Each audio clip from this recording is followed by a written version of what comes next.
Uma promoção pode esconder uma armadilha curiosa. O cargo muda, a responsabilidade aumenta. As pessoas começam a procurar você para decisões diferentes, mas parte do trabalho que você fazia antes continua ali. E sem perceber, você passa a ocupar 2 cargos ao mesmo tempo: o novo e aquele que você nunca deixou para trás. Seja bem-vindo ao podcast É Possível Ir Além. Eu sou Elaine Assato, autora do livro que inspira esta jornada, e esta é a 3ª temporada, Sisu na Prática. Hoje eu não quero falar sobre administrar melhor a agenda, nem simplesmente sobre aprender a dizer não. Quero falar sobre uma mudança mais profunda e às vezes difícil de perceber, a mudança do nosso próprio papel. Porque existe um momento na trajetória profissional em que continuar demonstrando competência exatamente da mesma maneira que antes pode deixar de ajudar. E pode começar a criar um gargalo. Imagine uma profissional que foi promovida justamente porque era excelente tecnicamente. Ela conhece os processos, resolve problemas rapidamente. Quando aparece uma situação difícil, é nela que todos confiam. Esse desempenho ajudou a levá-la para uma posição de liderança. Agora, ela tem uma equipe. Só que existe um detalhe. Toda vez que aparece um problema mais complexo, alguém diz: melhor perguntar para ela. Quando um cliente traz uma situação fora do padrão, passa para ela. Quando surge uma dúvida que exige julgamento, espera ela chegar. E ela responde: porque sabe, porque consegue, porque muitas vezes leva 5 minutos para resolver algo que outra pessoa levaria meia hora. Parece eficiente, mas uma dinâmica começa a se formar. Os casos simples seguem sem ela. Os difíceis sobem. As exceções sobem. As decisões delicadas sobem. E quanto mais competente ela demonstra ser para resolver, mais problemas chegam até ela. Até que sua competência produz um efeito inesperado. Ela se transforma no caminho obrigatório para decisões que poderiam começar a acontecer em outros níveis. E aqui está o paradoxo. Aquilo que ajudou essa profissional a crescer pode começar a limitar o crescimento dela e da própria equipe. E eu quero deixar uma ideia para você guardar desde já. Crescer como líder também é compreender que nem tudo o que você sabe fazer ainda precisa ser feito por você. Agora imagine essa cena se repetindo todos os dias. Ela entra em uma reunião estratégica e recebe uma mensagem sobre um problema operacional. Sai da reunião e encontra 3 decisões esperando. Antes de começar o planejamento que deveria fazer como líder, resolve uma pendência que conhece muito bem porque fazia aquilo na função anterior. No final do dia, trabalhou muito. Talvez até tenha a sensação de ter sido extremamente produtiva. Mas uma parte importante da sua energia foi usada em um papel que já deveria começar a existir de outra maneira. Esse é um tipo diferente de sobrecarga. Não é simplesmente ter tarefas demais. É continuar ocupando uma função antiga enquanto tenta exercer uma nova. E talvez você esteja pensando, mas se ela sabe fazer e resolve rapidamente, qual é o problema? O problema não está em saber, nem em ajudar. Está em permitir que esse conhecimento se transforme em uma dependência permanente. E daqui a pouco eu vou te apresentar uma regra muito simples que pode mudar a maneira como você responde aos problemas que insistem em voltar para você. Antes, porém, precisamos entender uma coisa. Uma promoção não deveria representar apenas uma soma, tarefa antiga, mais tarefa nova, mais reunião, mais decisão, mais cobrança, mais equipe. Se for apenas isso, crescimento profissional vira acúmulo. Uma verdadeira transição também exige substituição. Algumas atividades deixam de ocupar o centro da sua contribuição para que outras possam ganhar espaço. Porque o que trouxe você até uma função pode não ser exatamente o que fará você desempenhar bem a próxima. E esse ponto é especialmente desafiador para pessoas muito competentes. Existe uma recompensa imediata em voltar para aquilo que você domina. Você conhece, você sabe fazer, você resolve rápido. Existe segurança ali. O novo papel, porém, exige outra forma de competência: orientar, desenvolver, dar contexto, criar critérios, tomar decisões com uma visão mais ampla e preparar outras pessoas para situações que antes dependiam de você. É aqui que eu vejo uma dimensão muito importante do Sisu na prática. Força não significa apenas suportar mais, nem assumir mais, nem provar que você consegue resolver tudo. Em determinados momentos, a força necessária é outra. É resistir ao impulso de entregar imediatamente uma resposta que você já conhece. É suportar o desconforto de permitir que alguém pense, experimente, desenvolva julgamento e talvez até faça de uma maneira diferente da sua. Isso também exige força, quando o compromisso com o resultado vira centralização. Ao longo da minha atuação, desenvolvendo pessoas e trabalhando com lideranças, eu já vi esse dilema muitas vezes. E ele quase nunca começa por uma intenção ruim. Muitas vezes começa justamente pelo compromisso. A pessoa sabe fazer, conhece as consequências de um erro, respeita o projeto, sente responsabilidade pelas pessoas e pelo resultado. Então, ela pensa: deixa que eu resolvo. E resolve, uma vez, 2, 10, até que aquilo que começou como cuidado se transforma em centralização. E eu acho importante reconhecer isso porque não se trata de julgar quem centraliza.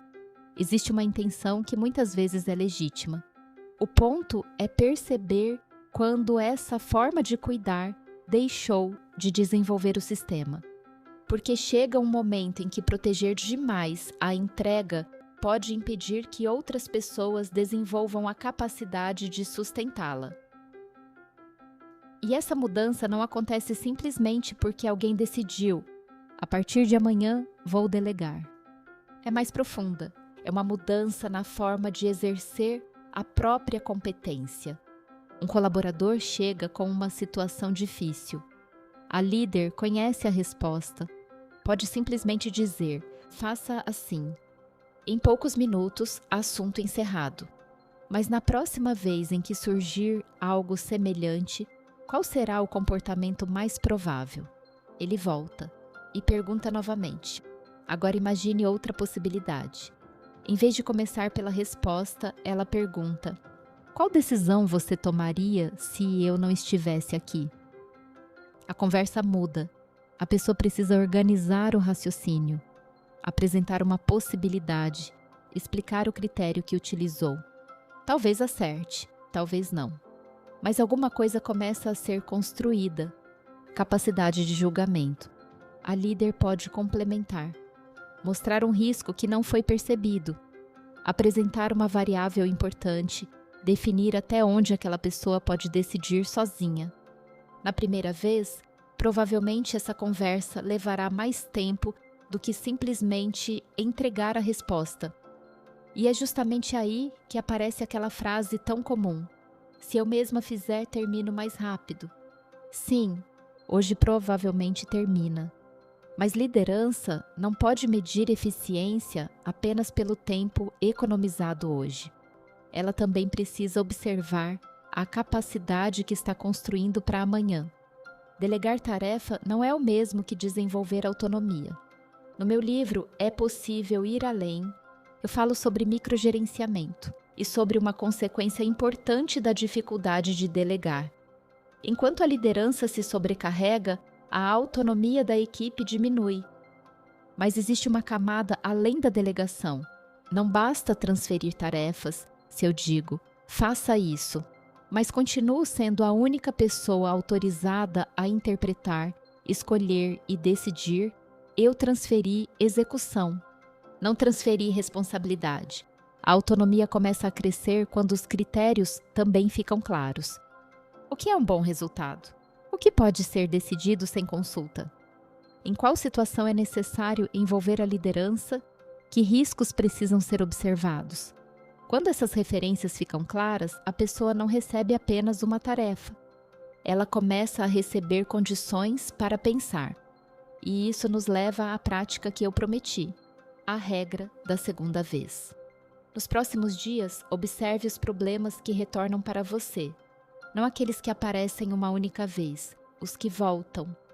Quando o mesmo tipo de situação chegar pela segunda vez, em vez de simplesmente resolver mais rápido, transforme a repetição em uma oportunidade de desenvolvimento. Faça 3 movimentos. Primeiro, peça uma proposta, não apenas o problema. Pergunte: como você acredita que deveríamos resolver? Segundo, conversem sobre o critério, não apenas sobre a resposta daquele caso. O que precisa ser considerado sempre que uma situação semelhante aparecer? Terceiro, definam a fronteira da decisão. O que essa pessoa poderá resolver sem você na próxima vez? E em quais circunstâncias ainda será importante procurar você? Perceba que isso vai além de delegar. Você está construindo capacidade ao seu redor. E se o problema voltar uma terceira vez, não significa simplesmente que alguém falhou. A terceira vez pode se transformar em diagnóstico. Pergunte: o critério não ficou claro? Falta conhecimento? Falta experiência? O processo está mal desenhado? Existe uma decisão centralizada sem necessidade? Ou será que a própria organização ensinou as pessoas que, diante de qualquer dúvida, é melhor sempre procurar a mesma pessoa? Esse último ponto é muito importante. Quando uma equipe depende excessivamente de uma liderança, isso não significa necessariamente falta de iniciativa das pessoas. Às vezes, o próprio sistema ensinou essa dependência. Talvez durante muito tempo as respostas tenham vindo sempre do mesmo lugar. Talvez os limites de autonomia nunca tenham sido claros. Talvez as pessoas nunca tenham se sentido verdadeiramente autorizadas a decidir. Por isso, liderança madura não procura culpados. Procura compreender o mecanismo. A pergunta deixa de ser apenas: como resolvemos isso hoje? E passa a ser: por que isso ainda precisa chegar até mim? Essa pergunta muda o nível da liderança, porque crescer profissionalmente não deveria significar suportar um volume cada vez maior. Deveria significar ampliar o alcance da sua contribuição.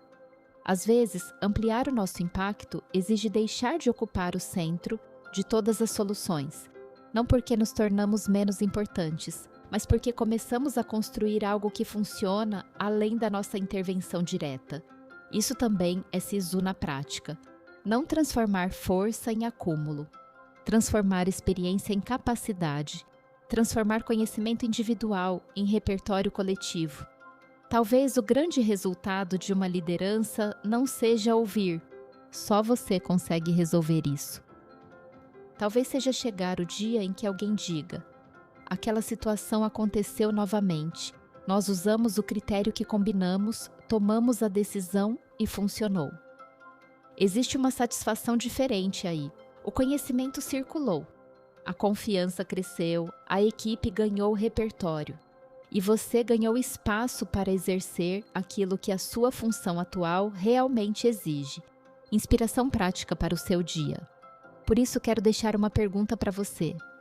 Que problema continua voltando para você porque a capacidade de resolvê-lo ainda não foi construída ao seu redor? Observe isso durante os próximos dias. Talvez não seja apenas uma tarefa que precisa ser delegada. Talvez seja uma competência que precisa ser desenvolvida, um critério que precisa ser compartilhado, uma autonomia que precisa ser construída, ou uma parte do seu antigo papel que você ainda precisa aprender a deixar para trás. Antes de encerrar, quero te lembrar que o e-book do SISU para 2026 está disponível no link da bio. Ele foi criado para ajudar você a aplicar o método com mais clareza e transformar reflexão em movimento na vida real. Se quiser receber diretamente, me manda uma mensagem no Instagram com ebook SISU. E se este episódio fez você lembrar de alguém que é procurado para resolver absolutamente tudo, compartilhe esta conversa. Porque ser reconhecido pela competência é uma conquista.